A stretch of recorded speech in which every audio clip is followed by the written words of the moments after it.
Believe it or not, this restaurant is ours and it's meant for my oldest son and his wife. If you don't like it, then get a divorce," yelled my husband in a fit of rage. Following him, my husband's brother, now called Mike, made his arrogant claim. "I'm part of this family too, you know. Surely I deserve some part in the restaurant." Not to be left out, Mike's wife Karen also berated me. "You don't deserve to run such a fine establishment. Get out already." I felt a surge of anger within me. I couldn't care less about what happened to these people. I decided there and then to put them in their place once and for all. The first order of business to correct their misguided notions. I can't help but smirk at the thought of the look on their faces when they find out the truth. My name is Natalie Farrell. At 35, I'm running a sushi restaurant. I have many regular customers and thankfully the business is doing well. The shop was originally started by my grandparents. Both of my parents passed away from illness when I was young, so my grandparents became my guardians. As I helped out in the shop, I became interested in becoming a sushi chef and taking over the shop. After graduating from the culinary school, I started working in the restaurant immediately. I learned how to make sushi from my grandfather and how to serve customers from my grandmother. Thanks to their guidance, I became a competent chef and developed proper etiquette. For a while, the three of us ran the shop. But when I turned 23, a man named Steve Farrell came to our shop. He was 5 years older than me. He used to be a sushi chef, but the shop he had been working at had closed down, so he was looking for a new job. My grandparents were considering retirement due to their old age. They had mentioned that they wanted one more employee, so we decided to hire him. His skills were undeniable, and he quickly became a valuable asset. I learned a lot from him, and we eventually grew close and got married when I was 25. My grandparents thought Steve was a reliable and honest man, and they felt secure with him. Our married life went well, and after my grandparents retired, we continued to run the shop together, supporting each other. However, when I was 31, my grandmother passed away from an illness. The following year, my grandfather also passed away. Since then, my husband's attitude started to change gradually. When I was in the kitchen, he would become grumpy and started saying things like, You should focus on serving the customers. I want to hone my sushi making skills, so I want to be in the kitchen as much as possible." Since he was so passionate about sushi, I understood and began to take over more of the serving duties. However, the real reason behind my husband's change of attitude was something different. About half a year later, I overheard him saying something on the phone. "Natalie is a woman, right? I don't like the fact that she's a sushi chef." I was very sad. I was shocked to learn that my loving husband thought this way about me. Sushi is a traditional dish and there is a strong tradition of male dominance in this field. Therefore, the number of female sushi chefs is low. However, this attitude is starting to change and there are more restaurants accepting female chefs. And I believe I am able to provide sushi that satisfies our customers. I wish he wouldn't dislike me just because I'm a woman. After hanging up the phone, my husband finally noticed my presence and hastily tried to gloss over his comments.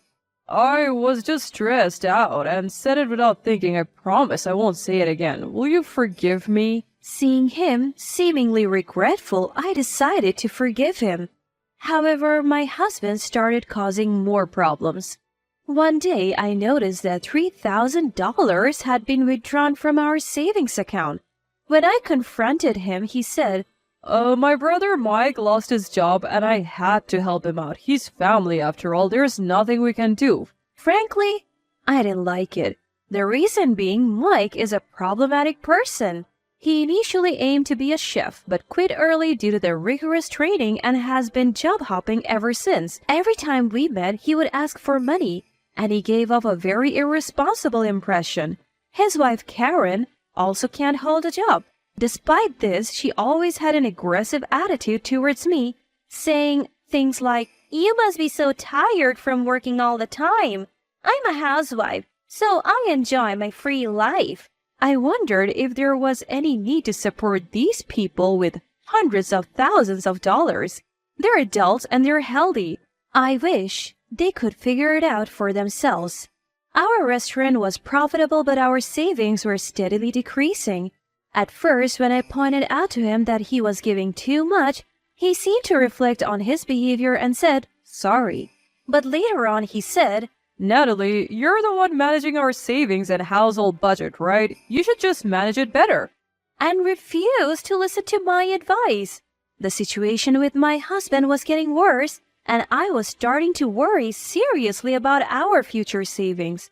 I briefly considered divorce, but eventually decided against it. Steve is an excellent craftsman, and without him, our restaurant would suffer. Besides, Steve has always been a responsible person. I clung to this thin hope that he would pull himself together someday. Later, I would realize how naive this thought was. Years have passed since my grandparents passed away, and we arrive at the present day. At this point, an event occurred that I could no longer tolerate.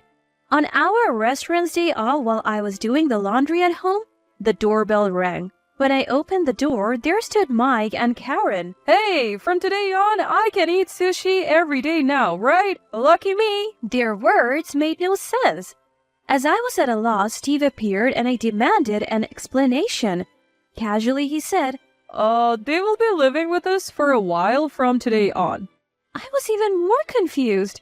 Upon further inquiry, I learned that Mike and Karen were in dire financial straits and couldn't even afford their apartment rent. Upon learning this, Steve had taken it upon himself to allow them to stay with us for a while. What's more, neither Mike nor Karen were working, so we were expected to cover their living expenses as well. I told Steve, "Don't make decisions like that without discussing with me first." But he shrugged it off, saying, They're our family, so it doesn't matter. and so their cohabitation began forcibly. Needless to say, my stress levels skyrocketed. Not only this, but Steve took Mike and Karen to our restaurant and allowed them to eat expensive sushi for free. They ate up sushi without a care in the world, chattering and making noise. Steve even announced in front of our other customers, I'll treat my brother and Karen. even our regular customers seemed to find this odd. One of our regulars, a man named Tucker, frowned and warned Steve. Steve, it's not right to let them eat for free just because they're your family. It will affect the restaurant's business, won't it? Steve pretended to reflect upon his words, saying, I'm sorry. Tucker is our regular customer, and we have been close since I was a child. He's like a beloved grandfather to me, and he's always there for me, saying, If you ever have a hard time, feel free to talk to me. However, despite Tucker's warning, Steve didn't stop giving preferential treatment to Mike and Karen. Steve never scolded Mike and always showed a soft smile towards Karen. Watching Steve like this, a suspicion began to form in my mind. I hope I was just misunderstanding, but my suspicion would later prove correct. When my stress was at its breaking point, a major incident occurred. One day off, Steve, Mike, and Karen told me they had important news. Actually, we have decided to hand over our restaurant to Mike and Karen. It's been Mike's dream to become a chef, and we thought it would be a good idea. I felt dizzy. Running a restaurant is tough. I couldn't believe that Mike and Karen could manage it, and I didn't want to give the restaurant that we inherited from our grandparents to people like them. I firmly told them. Then Steve, Mike, and Karen all became furious. Steve yelled at me loudly. That's my restaurant. What I do with it is my business. Whether you like it or not, the restaurant will belong to Mike and Karen. If you don't like it, get a divorce. Mike also arrogantly said, I'm part of the family too, right? Just give me the restaurant. Karen berated me, saying, "You're not worthy of that restaurant. Get out quickly." I was filled with intense anger.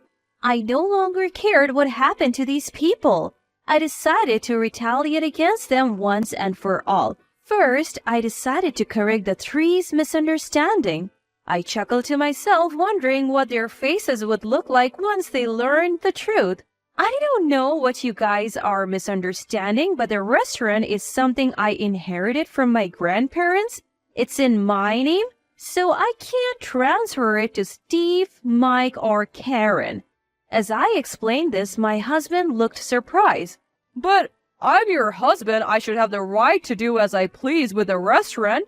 Inheritances go to blood relatives. Since we don't have children, my inheritance is mine alone. Steve finally seemed to understand the mechanics of inheritance and was stunned. I was almost dumbfounded by his lack of common sense because Steve was so dedicated to sushi he lacked some common knowledge. I have often felt this way in our married life. Then, Mike started to make a fuss. Hey, you should have explained this beforehand. I finally raised my voice in anger. What? You guys were the ones who proceeded with the conversation based on your misunderstandings. You didn't even give me the time to explain. What are you saying? Annoyingly, Mike tried to counter further. But we don't care about whose name it's in. We can run the restaurant on our own. You're no longer needed, so get out. I really decided to leave if I stayed here any longer. I thought I might explode with anger. I packed only the essentials, said goodbye, and stormed out of the house. After leaving the house, I initially stayed in a cheap business hotel. There, I strategized about what to do next. I had no desire to make amends with Steve. I had finally realized that the kind Steve was nowhere to be found. I don't know if that was his true nature or if something had twisted his personality. But suddenly, I felt foolish for trusting such a horrible man. I wanted to punish him. I also wanted Mike and Karen to leave my house. I wondered how I could drive them out. After thinking about it, I made various calls and formally launched a revenge plan. I also went out for a bit, and after about a week, my preparations were complete. So I returned home. Seeing me, Steve and the couple looked triumphant. Steve smirked and looked at me. Hey, finally reflecting and came back, huh? But returning in just a week, you lack resolve. Hearing this, the couple laughed heartily. Suppressing my anger, I showed them several photos. They were stunned at that moment, but Steve and Karen's faces turned pale. Meanwhile, Mike asked in confusion, What are these photos? These are photos proving Steve and Karen's affair, I declared in a cold tone. The photos showed Steve and Karen walking arm in arm, appearing to enjoy themselves. The other photos also captured their intimate moments. Mike finally seemed to understand the situation and began to blush in anger. Hey, what is this? You have betrayed me with an affair? Mike's anger was fierce. However, Steve didn't apologize but instead doubled down. Shut up. It can't be helped. I fell in love. You were wandering around outside and I happened to go out with Karen. Karen also began making pitiful excuses. It's your fault for not working. Compared to that, Steve is a respectable artisan. It's clear who I would choose. Karen hasn't been working either, and Steve, who's having an affair, is not someone trustworthy at all.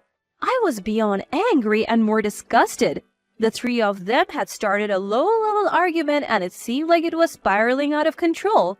Somehow, I managed to calm them down despite the frustration bubbling within me. Once he had calmed down a bit, my husband glared at me. How did you get these photos? You've been following us? No, I replied. I hired a detective to gather evidence of your affair. That's how I got these pictures. So that's why I had been visiting a detective agency. My husband ranted. Hiring a detective is coward. But the real coward was my adulterous husband. Well, it's unlikely he would understand that. Then Mike asked a question. How did you realize my brother was having an affair? You must have suspected something to hire a detective. I let out a chuckle. Of course, I could tell we are married after all. I noticed right away how excessively sweet he was acting around Karen. The smile he had for her was completely different from the one he showed me or our customers. My husband was speechless. He must have thought he wouldn't get caught. In his shock, he revealed too much in front of my grandparents. How he had acted as innocent as a cat, how he had married me for my shop, how he didn't really love me, and so on. I looked at him coldly, my heart aching. Despite loving you so much, I was betrayed by you.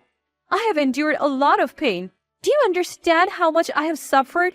Can you imagine how much you have made me worry? At my harsh words, my husband finally fell silent. He looked remorseful, but I had no intention of forgiving him. Steve and Karen were silent too, probably feeling awkward. Finally, there was some quiet, and I continued, I will be claiming damages from both Karen and Steve. Be prepared. At these words, Karen erupted, Wait, I have no money. How can you claim damages from someone like me? I cut off Karen's words. All you have to do is work and earn money. You can pay in installments. It's inconceivable to hurt someone and not make amends. Karen, looking shocked, could only manage a weak, okay, and then fell silent again. I took out the divorce papers I had already filled out and made my husband fill in the necessary parts. All I have to do now is submit these to the office, and I can say goodbye to the bothersome man. The matter of the affair was now more or less settled. However, there was still something left to be done by the three of them. I asked them, You didn't just cause me trouble, did you? The three of them looked clueless. They really didn't seem to understand, so I reluctantly explained, You treated the customers of our shop poorly, right? I have been in regular contact with our regulars over the past week, and they all voiced their complaints. The main complaints were that despite the many mistakes, they never apologized, and they loudly insulted customers in the staff-only area. There was even a claim that Mike tried to steal change. When I told them about these complaints, their faces turned pale. Since you have caused so much trouble for our valued customers, I will have you apologize. I am going to call our regulars now and have you apologize. I pulled out my phone and started making calls. First, I briefly explained the situation, and then my husband, Mike, and Karen apologized in that order. We repeated this process several times. All of our regulars were understandably angry at the three, so the apology took much longer than expected. I knew Tucker's address, so I had them go and apologize to him directly. When Tucker saw the three, he raised his voice. You were absolutely terrible. How dare you face people with that attitude? No matter how delicious your sushis are, I will never have them again. Then he looked at me and smiled kindly. Natalie, you should cut ties with these people. Even if Steve leaves, a more skilled artisan will come to your place. Yes, I am divorcing my husband too. Thank you for all your help. I'm truly grateful. Before carrying out this plan, I had also sought advice from Tucker, which had proven immensely helpful. I thanked him deeply. After leaving Tucker's house, I made sure to let Mike, Steve, and Karen know that I had reported all their misdeeds, including their infidelity, to our regulars. You three might want to continue working as chefs, but I don't think our regulars will be visiting your restaurants. If they tell others, those people probably won't either, I said. Adding insult to injury, even if the three didn't run a restaurant, the mental damage of their embarrassment being known to so many people would be significant. I told them to pack their things and get out immediately, which they did. After they were kicked out, they seemed to get into a heated argument about what to do next. They were making such a commotion in the street that the police were called and they were taken away. They were trouble to the end. The three didn't end up with criminal records, but they did split up and started living separately. Mike and Karen got divorced too. I submitted the divorce papers to the government office and cleanly cut ties with my husband. Mike is still unemployed and living a poor life. I heard he's struggling daily to dodge debt collectors because of the substantial debt he owes. As I promised, I demanded alimony from my husband and Karen. Karen seems to have found a job for now. However, she was unemployed for a long time, so she can't suddenly become a high earner, and her salary seems to be quite low compared to her peers. My husband also managed to find a job and relocated to a remote state where he didn't know anyone.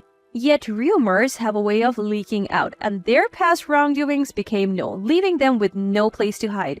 In particular, my husband and Karen have to keep working to pay their debts. I imagine their days are tougher than they expected. I hope they suffer. Even after my husband left, the restaurant is doing well. My regulars who learned about the incident started coming to the restaurant more frequently to support me. I had fewer chances to be in the kitchen due to my husband. But I have been practicing in secret so my skills haven't deteriorated. The enjoyable days have returned and I'm living a fulfilling life. We have also gained a new employee. She's a girl who just graduated from vocational school. She's still an apprentice and has a lot to learn, but I sense a flair in her. Her attitude towards the customers is excellent, so she's well regarded among the regulars. Since we're both women, we found it easier to connect with each other, and she sometimes confides in me about her worries. I think we're building a good relationship. I even consider having her inherit the restaurant in the future. But I intend to keep doing my best as an active chef for now. While cherishing this restaurant that I inherited from my grandparents, I wanted to keep growing both as a sushi chef and as an individual.